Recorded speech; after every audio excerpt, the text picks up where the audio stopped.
The Browns have already made their call. Watson just doesn't know it yet. Let's be honest, the Cleveland Browns front office didn't just make a decision about Deshaun Watson, they made a statement. And the writing has been on the wall long enough that at this point, you'd have to be deliberately looking away not to see it. Think about this for a second.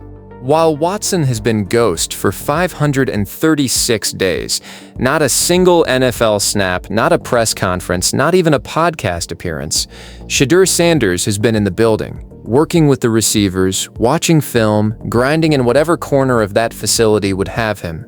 No fanfare, no entourage, just a guy putting in the work like the job was already his and he just needed to prove it. That contrast alone should tell you everything. The quote that said everything without saying anything, Todd Monken didn't call a press conference. He didn't drop a bombshell statement, he just sat down at the league meetings, got asked a simple question about his quarterback room, and chose his words very carefully. He talked about playmaking ability, he talked about inner confidence. He talked about a young player who didn't grow up in a pro-style offense and how it's the coaching staff's job to develop him. Now pause there, because that language is doing a lot of heavy lifting. That's not evaluation talk. That's not let's see how camp goes talk. That's a head coach publicly staking his reputation on a quarterback's development arc. That's investment language. Kevin Stefanski never once spoke about any Browns quarterback with that kind of forward-looking ownership. Monken basically drew a circle around SHEDEUR Sanders and said, "This one's mine." And while all this was happening, SHEDEUR was in the facility working with the receivers. Dylan Gabriel wasn't. Deshaun Watson wasn't. You do the math. 536 days of silence, and it's not an accident. Here's the part that doesn't get nearly enough attention. Deshaun Watson hasn't said a word publicly in what feels like forever. No interviews, no local radio spots, no Instagram lives, nothing. For a guy on a $230 million contract who's supposedly in a starting job competition, that silence is deafening. And here's the theory that actually makes sense of it. The Browns told him to pipe down. Think about it like a chess game. The front office needs Watson to be compliant, quiet, and useful, not as a starter, but as a mentor figure on the sideline while they quietly figure out how to untangle that catastrophic contract from their cap books. Please like the video and share your thoughts on this topic by leaving a comment. In the meantime, Watson gets to smile for cameras overseas, hang out with his wife in Europe, and stay out of the headlines. Everyone plays their role. Is that cold? Absolutely. Is it smart roster management disguised as rehabilitation? 100%. The Browns aren't playing checkers here. They're 3 moves ahead, and most of the media hasn't even sat down at the board yet. The moment the decision got made, even if nobody announced it, here's where it gets really interesting. SHEDEUR Sanders wasn't supposed to play last season. He wasn't getting first-team reps. He wasn't being groomed as the future. He was a 5th-round pick on a bad team, basically just trying to stay on the roster.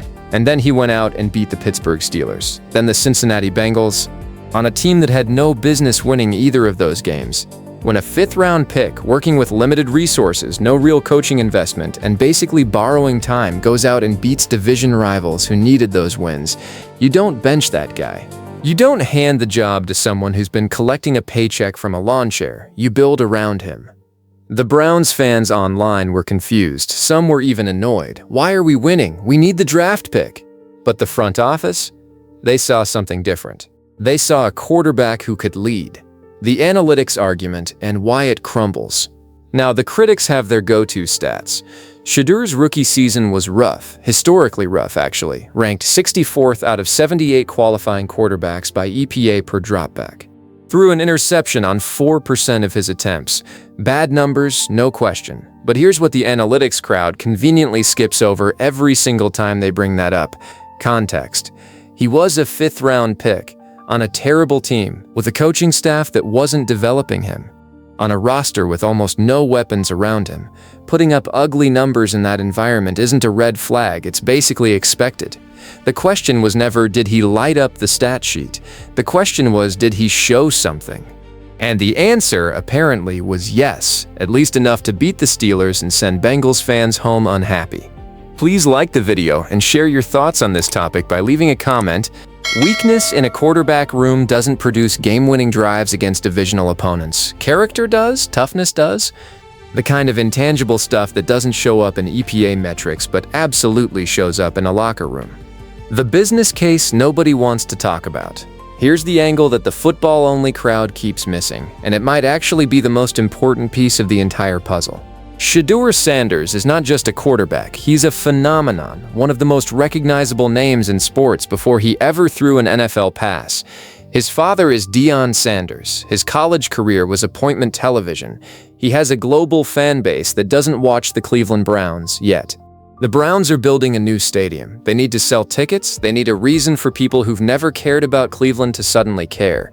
And here's the uncomfortable truth. Deshaun Watson doesn't bring any of that. Dillon Gabriel certainly doesn't either. But SHEDEUR, he walks in the door and instantly becomes the most marketable player on the roster, maybe in the entire AFC North. You don't stumble into that kind of opportunity twice in a generation, and the NFL, the league itself, has effectively already signed off on this narrative. The peace treaty, as one voice in this conversation put it, is already done, full circle. And then there's the Todd Monken factor, which honestly might be the most underrated storyline of this entire thing. This is a head coach who tried to recruit SHEDEUR Sanders in high school when he was at Georgia, who tried to draft him with the Baltimore Ravens, who walked into his very first Cleveland press conference, looked SHEDEUR in the eye and said, and I'm paraphrasing, but barely, "We tried to get you last year." That's not a coincidence. That's not a fun anecdote for the back of a football card. That's a coach who has been tracking this quarterback's career arc for years, long before Cleveland was even part of the story. And now they're in the same building, working toward the same goal. Pair that relationship with the offensive line upgrades, the pass catcher improvements, and the roster Andrew Berry has been quietly assembling all offseason, and the picture isn't just clear, it's done. Watson isn't winning this job. The front office already knows it. The coaching staff already knows it. The analysts who've actually watched the tape know it. And now you know it too. The only thing left is the official announcement, and at this point, that's just a formality. SHEDEUR Sanders is already QB1 in Cleveland. The Browns just haven't said it out loud yet. All right, let's stop tiptoeing around this. The Cleveland Browns quarterback situation isn't the carefully managed, may the best man win competition that the front office is trying to sell you. Not even close. I've been digging into everything coming out of that building, the insider reports, the analyst takes, the quotes from people who actually have real access, and the picture couldn't be clearer. This thing is already decided, not officially, not in a press release, but in the way that actually matters, in the conversations happening behind closed doors, and where the first team reps are going, and in the tone of every sourced report leaking out of Cleveland right now. Please like the video and share your thoughts on this topic by leaving a comment. So let's lay it all out. The setup is almost too crazy to believe. On one side, you have Deshaun Watson, 30 years old, 2 torn Achilles tendons, $230 million in fully guaranteed money, and after 5 seasons in Cleveland, 5, exactly 19 games played, 19, let that number breathe for a second. On the other side, SHEDEUR Sanders, a 5th-round rookie, 7 starts on a 5-12 team, a Pro Bowl nod despite playing behind a shaky offensive line with no elite weapons around him, his number 2 jersey back on his back, a new coaching staff that didn't arrive with any pre-existing loyalty to the old regime, and practically every credible analyst and insider in football, quietly and sometimes very loudly, pointing at him as the guy. I've gone through all of it. The financial reality of Watson's contract, the insider reports, the quotes from Browns legends, and what I keep arriving at is the same destination every time. The competition might be real on paper, but the outcome already has a name attached to it. That name is SHEDEUR Sanders. Let's talk about Watson's numbers. Because they're brutal, look, I'm not here to pile on Deshaun Watson the person, but Watson the Cleveland Brown? The math is just devastating. 5 seasons, 19 games, a 33.1 total QBR, which, if you're not tracking that stat closely, parks him right at the very bottom of the floor for NFL quarterbacks among anyone who played enough to qualify. 9 wins and 10 losses as a starter, 19 touchdowns against 12 interceptions. And then in what felt like the universe finally making its feelings known, he ruptured his Achilles in Week 7 of the 2024 season. And then, because apparently the football gods had more to say, he re-ruptured it during his own recovery. He missed all of last season. He only just got medical clearance heading into this off-season program. 3 first-round picks, $230 million, fully guaranteed, and 19 games to show for all of it. I've watched this league for a long time. I genuinely cannot find a more catastrophic roster construction mistake in modern NFL history. And that's not a hot take, that's just arithmetic. Now let's talk about SHEDEUR. Properly, here's the thing about SHEDEUR Sanders that I think gets lost in all the noise. This kid was set up to fail at almost every single turn, and he refused. He came in as a 5th-round pick. Just think about what that classification actually means. 5th round. That's the league communicating in the clearest possible language that they don't see you as a building block. That's closer to a practice squad flyer than a developmental starter. And before he could even make a first impression during training camp, an oblique strain wiped out his entire preseason. So he sat, he watched film, he took mental reps, he did every single thing right and got almost nothing in return. Then November arrived, Cleveland's hand got forced, and suddenly SHEDEUR Sanders was under center.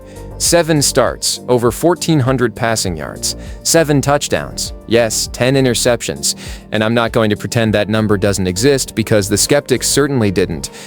But a 5th-round rookie on a broken team in one of the most dysfunctional offensive environments you could construct still showed enough to earn a Pro Bowl selection. The first Browns quarterback to do that since Derek Anderson back in 2007.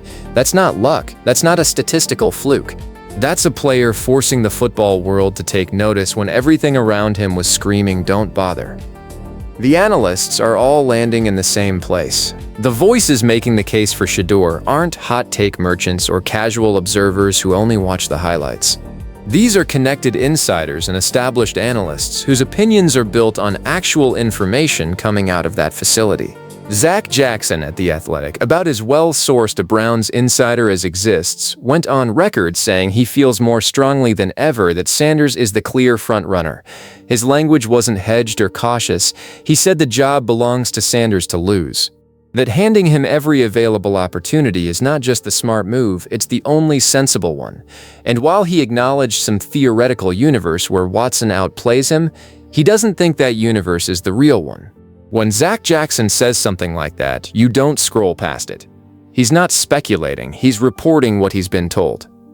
Then there's Tim Hasselbeck at ESPN, and this one genuinely stopped me cold, because of where Hasselbeck was sitting just a couple of months ago.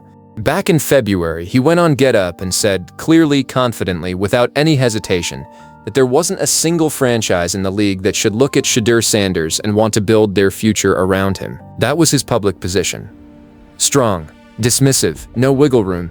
And then in early April, full reversal. He went on NFL Live and said plainly that he doesn't believe Watson has a realistic shot at winning this competition. He walked through it methodically, too long away from real game action, 2 Achilles injuries at 30, a locker room standing that's been eroded by years of absence and disappointment. And SHEDEUR, Hasselbeck said, finds himself in a genuinely remarkable position given everything that was working against him just 12 months ago. When your loudest public skeptic flips completely, that's not nothing. That's a very loud signal about how this situation is being read around the league. Dan Graziano at ESPN is pointing the same direction, outlining a most likely sequence where Sanders enters the offseason program as the de facto starter and carries that status all the way into September. And his core argument keeps circling back to the same inescapable reality. Nobody, not the coaches, not the front office, not anyone, actually knows what they're getting from Deshaun Watson in 2026. You cannot build a season around that level of uncertainty. You cannot ask a fan base to emotionally invest in a quarterback whose availability is a genuine mystery. You cannot build a competitive offense around a 30-year-old coming off 2 torn Achilles tendons who hasn't finished a game since 2023. That's not cruel. That's just honest. Cleveland might finally be ready to build around the right guy. About time. Thank you guys. See you next video.